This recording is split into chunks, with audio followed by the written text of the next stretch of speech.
মকর সংক্রান্তি। মকর সংক্রান্তির দিনে আমাদের বাড়িতে দেওয়া হয় গোবর আলপনা। এইটা অনেকের বাড়িতেই এই নিয়মটা আছে, কিন্তু নিয়মটা থাকলেও আলপনা দেওয়ার স্টাইলগুলো হয় বিভিন্ন রকমের।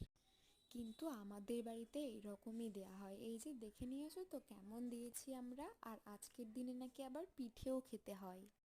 আলপনা দিয়ে বেশি দেরি না করে চটপট পিঠের জিনিসপত্র গুছিয়ে নিয়ে পিঠে করতে বসে পড়লাম। বাবা যা ঠান্ডা পড়েছিল! ঠান্ডার মধ্যে গরম গরম পিঠে গুড় দিয়ে খেতে কিন্তু সত্যিই ভীষণ ভালো লাগে। আর আমরা সেদিনকে শুধু চিতই পিঠে বানিয়েছিলাম। দেখো, চালের গুঁড়োটা গুলে নিয়েছিলাম আর মাটির সরাতে এরকম করে ভেজে নিচ্ছিলাম।